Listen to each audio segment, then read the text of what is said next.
भारत भूमि के पश्चिमी घाटों में बसे सह्याद्री पर्वत, जहां हर चट्टान वीरता की कहानी कहती है, वही जन्म हुआ एक ऐसे बालक का जिसने आने वाले समय में इतिहास की धारा मोड़ दी। 19 फरवरी 1630 शिवनेरी दुर्ग। उस दिन माता जीजाबाई ने एक पुत्र को जन्म दिया। नाम रखा गया शिवाजी। लेकिन यह जन्म केवल एक बालक का नहीं था, यह जन्म था स्वराज्य के स्वप्न का। शिवाजी बचपन से ही सामान्य बालक नहीं थे। जब अन्य बच्चे खेलों में समय बिताते, शिवाजी मां जीजाबाई से रामायण, महाभारत और पुराणों की कथाएं सुनते।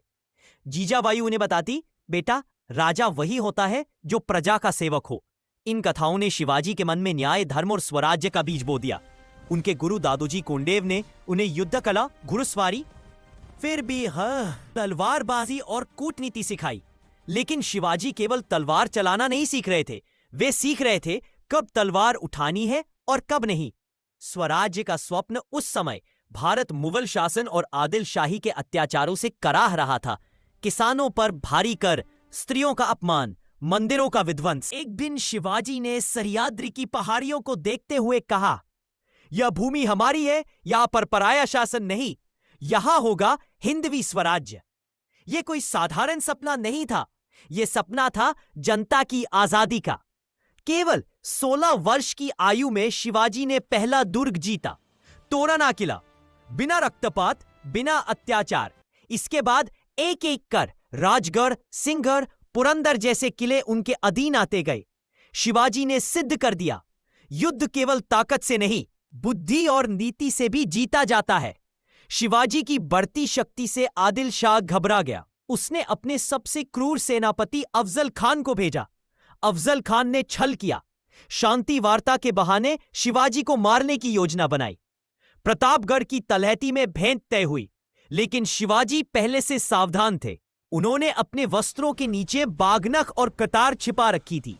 जैसे ही अफजल खान ने भोखे से हमला किया, शिवाजी ने बिजली की गति से उसका अंत कर दिया। यह केवल एक व्यक्ति की हार नहीं थी, अन्याय की हार थी। शिवाजी महाराज की सबसे बड़ी शक्ति उनकी प्रजा थी। उन्होंने सख्त आदेश दिया, स्त्रियों का सम्मान अनिवार्य, लूट में किसी आम नागरिक को नुकसान नहीं, किसानों से न्यायपूर्ण कर, धर्म की स्वतंत्रता। एक बार उनके सैनिक एक सुंदर महिला को बंदी बनाकर लाए। शिवाजी ने उसे देखकर कहा, यदि मेरी मां ऐसी होती तो मैं क्या करता। उन्होंने उस महिला को सम्मान सहित घर भिजवा दिया। प्रजा बोली, ऐसा राजा हमने कभी नहीं देखा। अब शाइस्ता खान पर आक्रमण। मुगल सम्राट औरंगजेब ने अपने मामा शाइस्ता खान को विशाल सेना के साथ भेजा। शाइस्ता खान पुणे में लाल महल में ठहरा।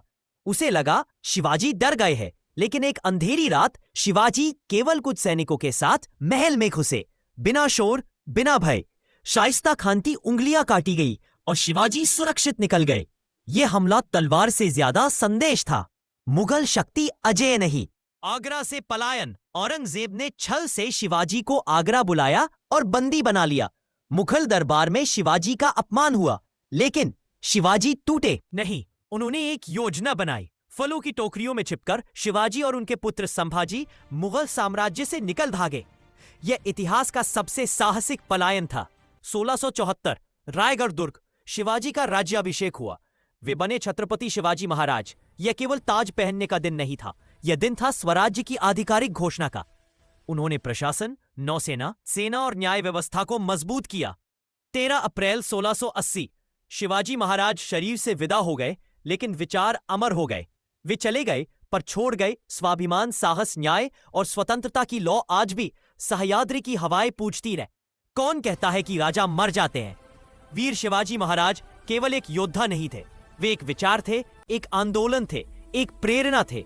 जब जब अन्याय होगा, जब जब अत्याचार बढ़ेगा, तब तब शिवाजी महाराज की गाथा किसी न किसी हृदय में जन्म लेगी। जय भवानी, जय शिवाजी।